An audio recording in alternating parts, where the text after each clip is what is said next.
Good morning. This is the House Appropriations Committee. It is Thursday, April 17th, 2025. It's just after 9 a.m. And we are delighted to have the Agency of Agriculture, Food and Markets with us to talk about federal funding impacts in their agency. And we have the Secretary, Anson Tebbetts, and the Chief Operations Officer, Nicole, and Financial Director also, Amy. So welcome. And we're glad to have you. Thanks for coming in. If you want to introduce yourselves and then talk to us. Thanks. Well, good morning, Chair and members of the committee. For the record, my name is Anson Tebbetts, and I serve as the Secretary of Agriculture, Food and Markets. And I am joined by Amy Mercier, our agency's financial director over here, and Nicole Dubuque, who is our Director of Operations. Thanks for the opportunity to speak to you today about federal funding and the potential impacts on our agency should that funding change or possibly be reduced. I think it would be important maybe to start just with a high-level overview of our proposed budget, which totals approximately $60 million. 21% comes from general funds, state funds, 35% from special funds, and 40% from federal funds, and the remaining 4% is made up of some interdepartmental transfers. At present, we kind of find ourselves in a bit of a holding pattern in several areas. There was some initial uncertainty during the first weeks of the new federal administration. Many of those programs that rely on USDA or federal government funding were temporarily paused for review. Fortunately, those programs, such as the Northeast Dairy Business Innovation Center and initiatives supporting specialty crops and some farm infrastructure investments, have resumed and are operating normally. So we did have a period of time where things were on pause, but things appear to be back on track now as everything was reviewed at USDA. Federal support does play a crucial role in consumer protection. For instance, our meat inspection program operates through a cooperative agreement with the federal government. While this program is often a moving target from year to year, we haven't seen any disruptions as of today. However, there are some areas that we are feeling some pressure from the federal government. The FDA, the Food and Drug Administration, has informed Vermont that our produce safety programs are facing significant cuts. Potentially as much as 40% in that particular program. This is a nationwide issue. It's not limited to Vermont. And to be fair, these discussions began prior to the new administration. There was a lot of chatter of this over the last year. We are still evaluating what those cuts might mean for Vermont farmers. And of course, there's a strong lobbying effort in Washington to reconsider this approach by the FDA. One program we're particularly disappointed to see and is the Local Food Purchase Assistance. We call it LFPA, and another part of it was called LFPA Plus. These programs ran from 2022 to 2025. They help farmers and families in need and food hubs. We were anticipating continued support through 25 with about 1.7 million in additional funding. Unfortunately, USDA terminated our cooperative agreement for those funds on March 7th. So that is probably, as the headline, the biggest one that's impacted this right now is the LFPA one at about 1.7 million. Mr. Secretary, back to the FDA for a second. Did you tell us how much you actually get from the FDA? I'm sure it's on your. Do you recall? It's down to 200 for food safety program. It's like 287,000, I believe. But I don't know the exact number for you. Okay. Wayne? So on that same issue, what's the rationale? What were they? What's the thinking? 287. From my discussions, I think it's just a budget issue. It's a program that began probably before I arrived. So I want to say maybe 12 years ago. We had, back in the day, there were some very high level food safety concerns, I think around lettuce, et cetera. So we had some food scares. And I think it was discovered at that point the federal government needed to develop a program. So it began kind of twofold. They had cooperative agreements with states. And, we're probably one of the smaller states when you get into situations like a California or a Texas or significant. So there was a lot of training, education, but then they relied on the states to help with some of those inspections. Whether it's, how you were washing the tubs, how you were, cooling, preparing it, et cetera. So that's how it stemmed. And over time, my understanding is it's maybe gotten too expensive for the federal government. So they want to, halt some of that. So about every state is facing a, 40 to 50 trim on that one. Yeah, so as Secretary Hebbett said, we're going from like 440 to 287 in that budget. And they had basically advised us to focus more on the regulatory portion. So we had been doing work for specifically regulations like the Secretary described. And then there was also some components of education and technical assistance, which are the pieces that they are saying are less of a priority. So we are maintaining the regulatory functions as much as we possibly can within the decreased budget.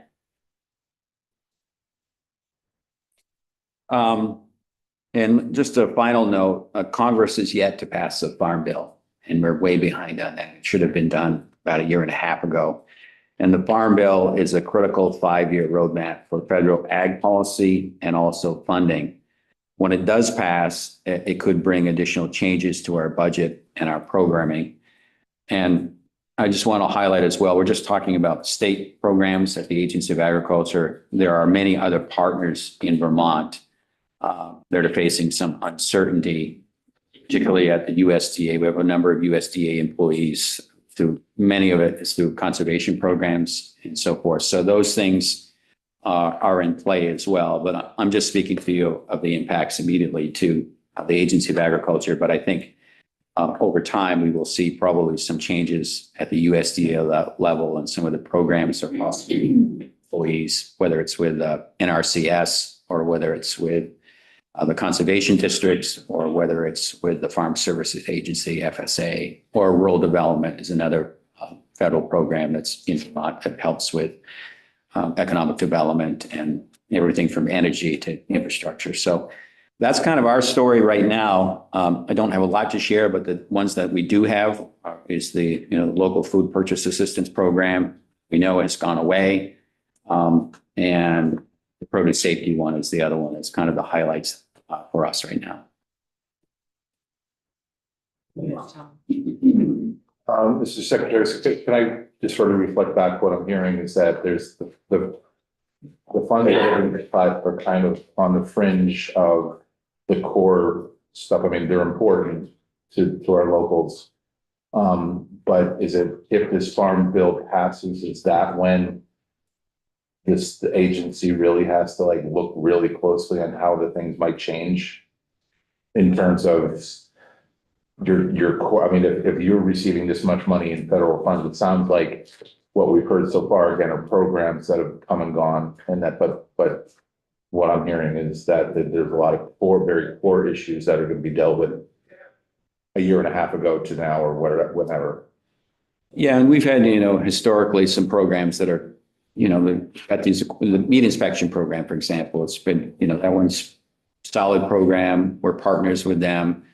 That one, if they start tweaking with that one, that could have an impact on us. And as far as the Farm Bill goes, it will go alongside the Appropriations bill as well. And I think from our perspective on the Farm Bill, a lot of it may not impact us tremendously, but the big discussion in Washington will be over the SNAP benefits because that's part of the USDA budget.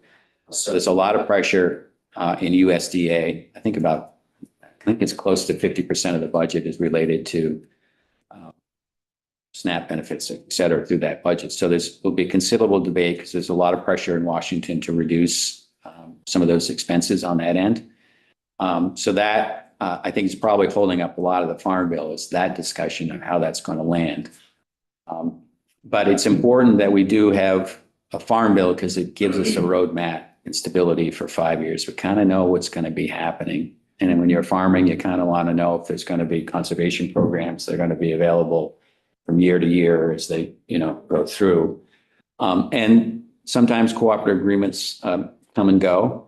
The food purchase one came out of the secretary in Washington has a special fund, essentially a bank account that the secretary can use as discretionary money.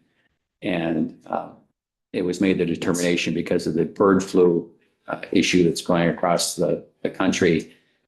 They essentially needed $1 billion to fund that new initiative, and they took the $1 billion out of there. And that account now, my understanding is pretty dry right now, and then Congress would have to replenish it to start some of these programs up. So, and for the most part, USDA, I mean, they have a secretary named, their undersecretaries have not been named. Some of their staff are just being named now. So I don't think the full staff is in place down there yet. So it's going to be a while before maybe some new programs, or maybe they'll reestablish the local food one. There's a lot of pressure from every state that program worked. Could they bring it back in another form? Because it was income for farmers, but it was also distributing local food to the citizens in each state. So we'll see where that one goes. But Farm Bill, really important for policy. We want to get the Northeast Dairy Business Innovation Center reauthorized. The funding is in place for the next couple of years, but that needs to be reauthorized so we can continue to have that program for Vermont. John, you had a question. So with any of these programs that may be going away, cutting obviously involves people carrying out the work here in our state. Is there what kind of flexibility would you have with keeping something running, or is it just the program's gone, that people are going to perform what they've been normally doing for us for years? Right now, I think as far as the employee side, we're in an okay spot. I mean, certainly there's anxiety. And most of these programs are in our economic development division, we call Ag Dev. But we've been able to, they don't do just one job, they have many jobs. So they manage maybe multiple grants, or multiple programs, or they work with various industries. So we've been able to, I think, keep those in place. But there's obviously some nervousness if, some more funding was to go away, we'd probably have to make some decisions on that. So I have a couple of questions. This is very helpful. I'm looking at your spreadsheet too. So I heard you say dairy innovation, you've got money in place for a couple of years. So that's one thing. When you talked about the SNAP benefits, it could be as much as 50%. I'm thinking that that's got to benefit, the program has to benefit farmers too, doesn't it? Well, we don't manage it, so that's going to go through your human services. Right. But it depends. Yeah, I mean, it's food, so it depends. I know the food bank has a program where they buy local food as well, which benefits. And I know they're under some stress as well. I've seen some indications that they're under some stress. So, yeah, I mean, the reason we really like this local food one was because it was doing two great things. It was income from our farmers, and they can plan. It also was getting local food to many areas, the food hubs, whether it was in Hardwick or Brattleboro or Rutland. And then it was getting to local food shelves as well. It was definitely a more direct. Yeah. Just a second. Yeah, so I get that, but I would imagine SNAP was also, dairy farmers aren't the only ones who like certainty and predictability, right? That's getting business owners. So that's an issue in the stock market if you don't believe that. So I also am looking at some of you have like the specialty crop block grant and the organic certification cost share. That one apparently expired last December. Do you still have money? Do you anticipate some of these things? I mean, we hear about what's the research things that are going away at UVM. Yeah, But any of those. there's a lot of pressure on the organic community with those programs. And that got caught up in the December budget. It was not included in the Congress's December budget. Mhm. So we don't have any funds to do that. And Amy, maybe you could shed a little light on how much that, it was a pretty important program and a lot of Vermont farmers relied on that for. Right, and that's an annual program, so typically we wouldn't receive, oh, for the record, Amy Mercer, finance director, sorry. So that's an annual program that we wouldn't receive the notice of funding opportunity from USDA until maybe April or May timeframe, so Even though it expired last December? it expires every year, so the funding is just a federal fiscal year. Yeah. And then we have until December 31st to make all payments. And then we would normally receive another funding opportunity, the following April or May timeframe, we would apply for it. And then if we're awarded, which we typically are, however, it's an interesting program because we process the payments, so we have a grant directly through USDA, but farmers can also go directly to FSA. So they could go to either place to get the cost share amount, but typically they would come to us first. Yeah. And that last year was, the two grants combined were $577,000. Right. And so at this point, they're not late in sending out a solicitation, but you haven't heard one way or the other if it's gonna happen. Correct. Okay. All right. Thanks, Jim. Yeah, just going back quickly to the SNAP benefits, I know that's not running to your organization. And the bulk of that money goes to food retailers, grocers, who then obviously buy food, but I believe, and you folks would know better, but you, in many cases, you can also use them at farmers markets, which would be a direct payment to those farmers. Is that correct? So there is the crop cash program through NOFA, which is part of that. And then also my understanding is that many of the farmers markets are able to accept EBT cards. And so for that reason, yes, people could use them there for any number of eligible purchases. Do we have any idea what percentage of those vendors that would represent? In fact, I'm sure it varies quite a bit, but is that 20% of their revenue? Is it 5% of the revenue? I have no, it wasn't always that way. And sometime, 10, 15 years ago, it changed to allow more access. And Yeah, so I guess I'm just giving some of my DCF background here. So getting EBT going and people being able to accept those cards more widespread has, spread over the years. So I don't know any of the percentages, and we don't obviously have access to DCF's systems, but I bet they could tell you that behind the scenes.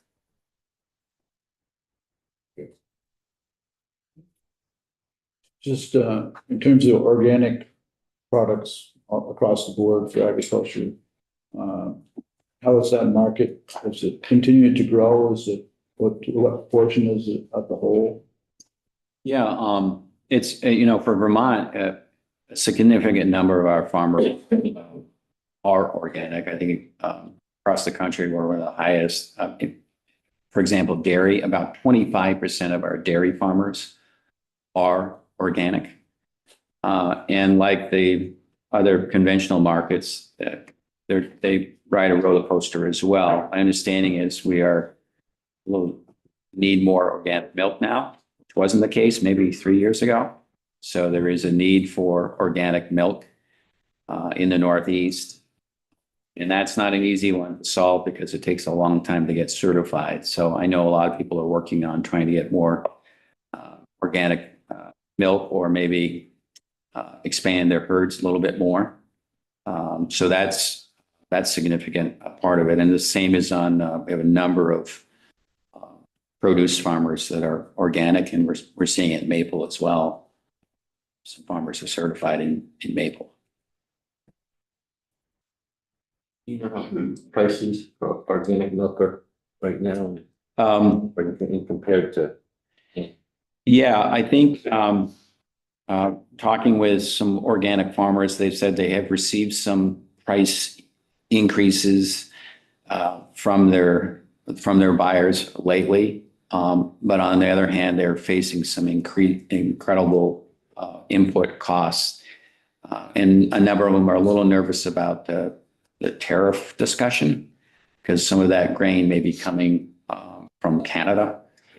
Whether that's reality or not, one I did talk to the other night was at the State House, and he thought he was okay for now, but there was one grain hauler that was quite concerned about it. So that's one of those, it's really hard to follow because one day it's on, one day it's not. And one day you don't know if you've got the waiver, if you're not, if you're involved in a trade agreement, you're eligible. So we're encouraging all farmers and businesses just to do your research on that, whether you're going to get hit with one or not.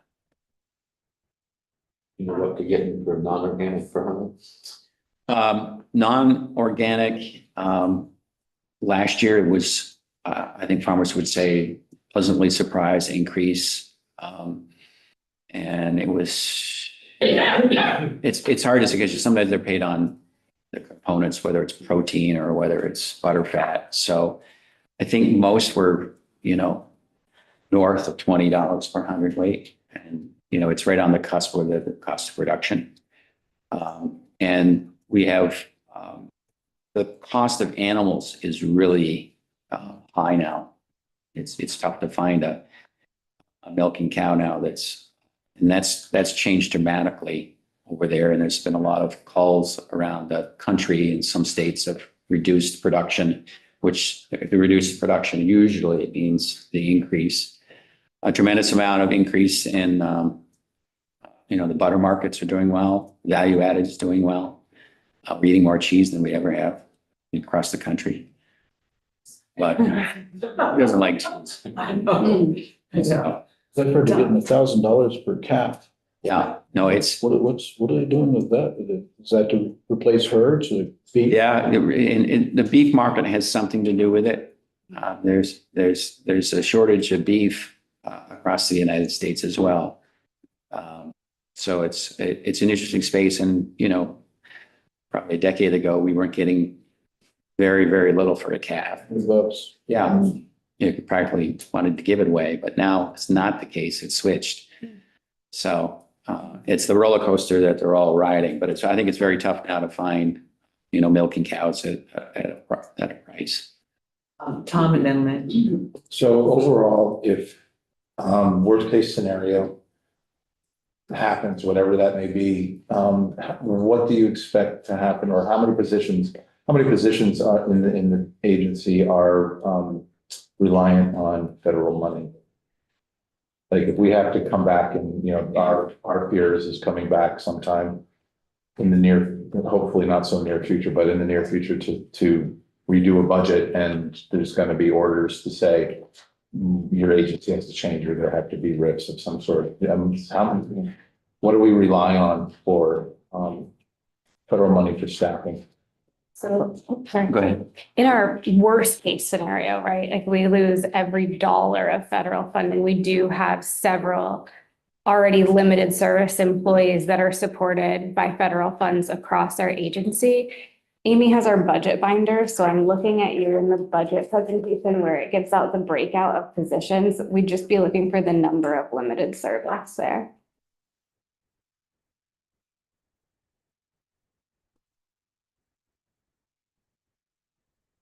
Yeah, and it's probably just too early to say.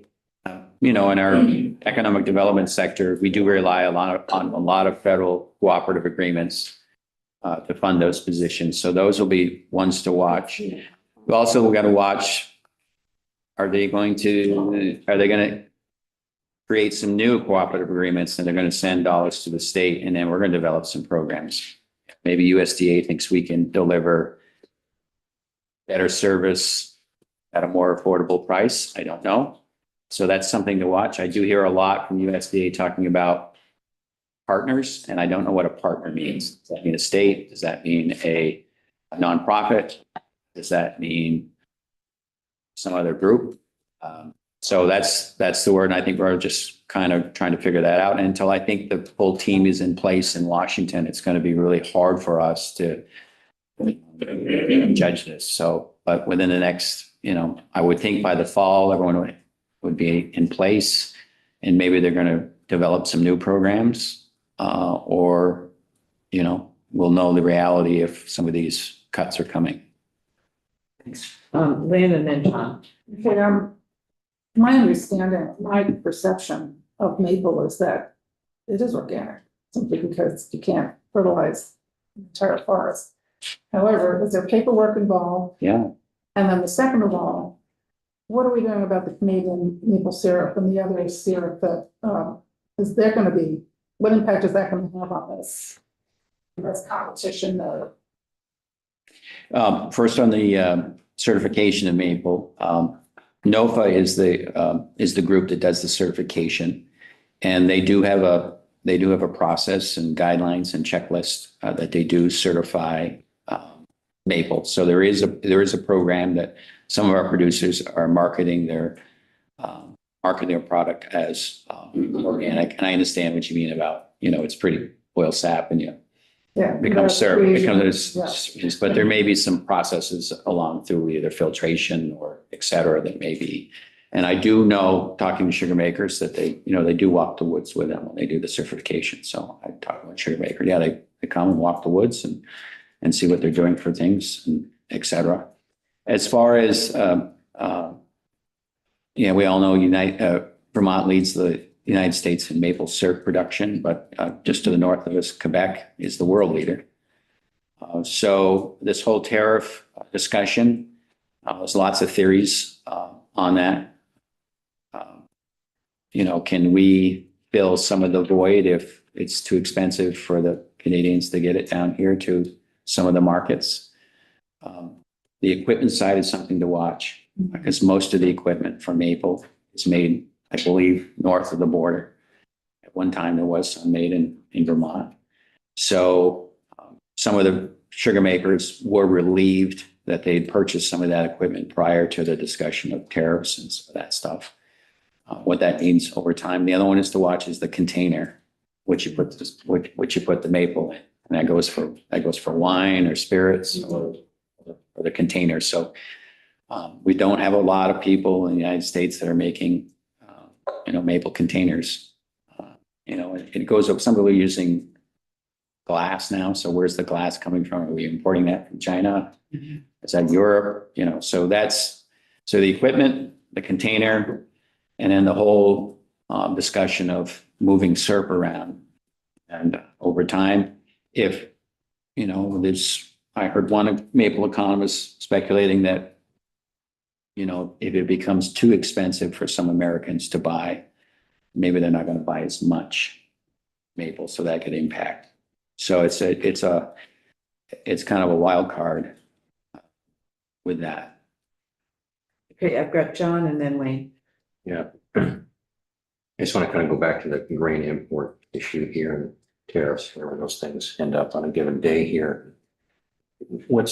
I'm sure you have a sense, farmers have a sense of what the threshold is, what they can afford to be paying if they're importing grain. You have a sense of what that is. There's kind of a point at which this is not, can't do this. Some of the early figures that someone thought it may have been and this was a grain dealer, that they may be facing a 25% increase in the cost to deliver. So once they get to the border, 25% increase. And that company had to decide, well, am I going to eat that cost, or do I have to pass it on to my farmer? So I think those discussions are happening, but I think it's also important that people research the trade agreements, because we've got a trade agreement between Canada, Mexico, and the United States. And part of this whole discussion is pressure to renegotiate that between the three countries. And dairy is right in the middle of that with Canada. It's a challenge for Vermont farmers to do business in Montreal, say cheese. It's very difficult to get in there. So I think there's right at the heart of that trade discussion between the three, dairy will be very important. The United States has always said that we don't get a fair shake with Canada. get in there with some of our markets. So I think that's part of the discussion with these tariffs, at the center of it.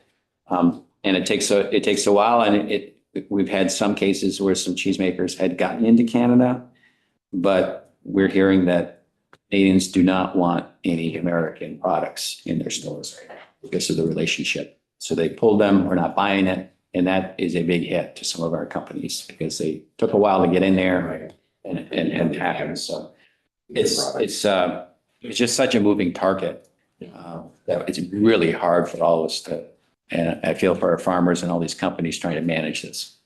There was some pretty good sized dairy operations. Yeah. And bedding is the other one. The other one is bedding, like sawdust.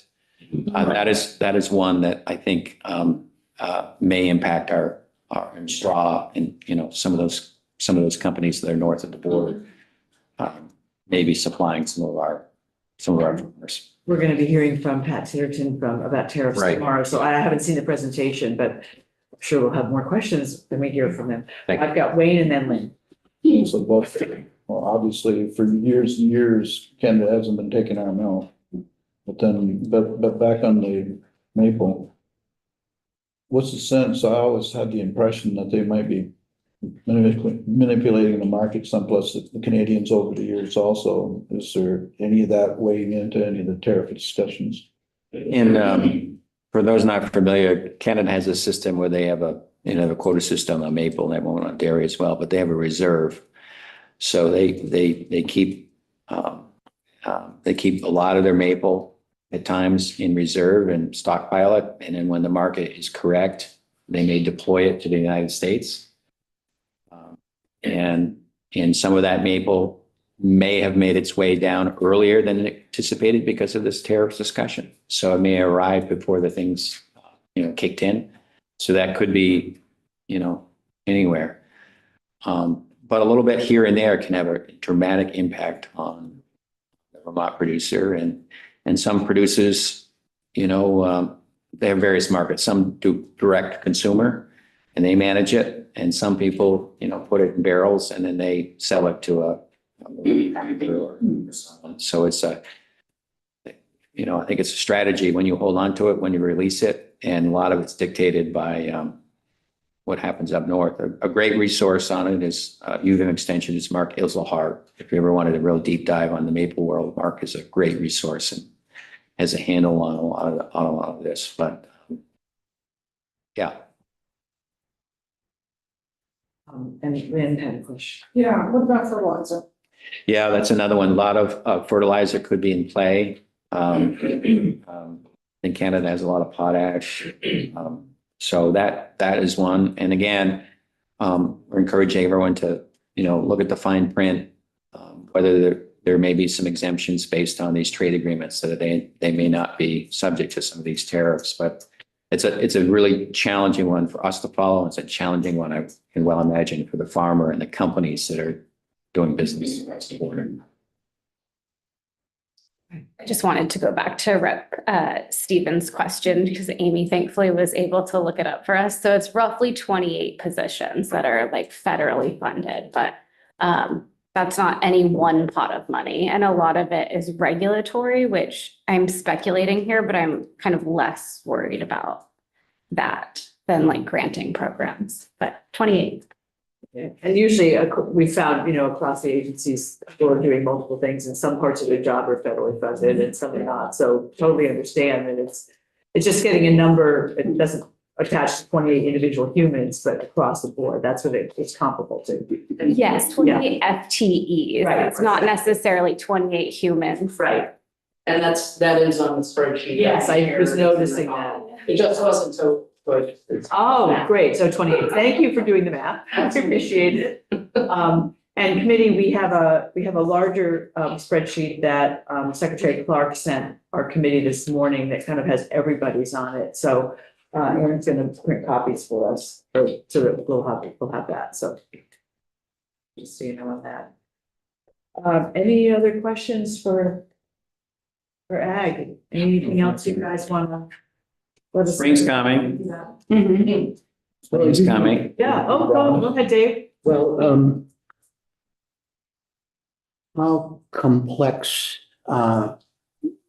are bumping rights within the union an issue when you think about the possibilities of downsizing? Is that, if the position may be your position, but it could end up being 4 people away who get laid off, correct? There Is is, that hard for you to manage?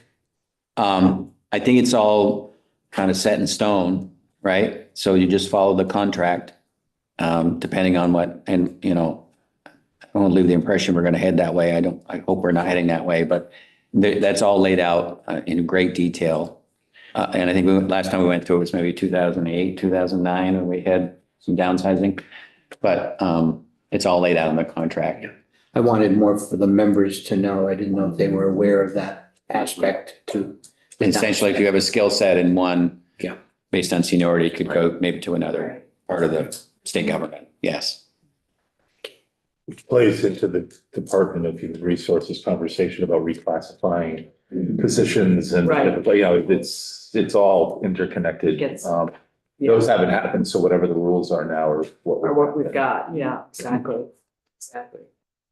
All right, well, we really appreciate you coming in. Thank you very much. Thanks for your interest. Cross that we get the Farm Bill really soon. Yeah, we've got a, Not sounding like it's children of breath just yet, but yeah, we can all hope for more predictability and certainty. I hope so. We do, so. Well, good luck. Yeah. Thank you so much. Thank you, thanks for all you guys do, appreciate it. Committee, we have transportation coming in at 10 o'clock, so why don't we go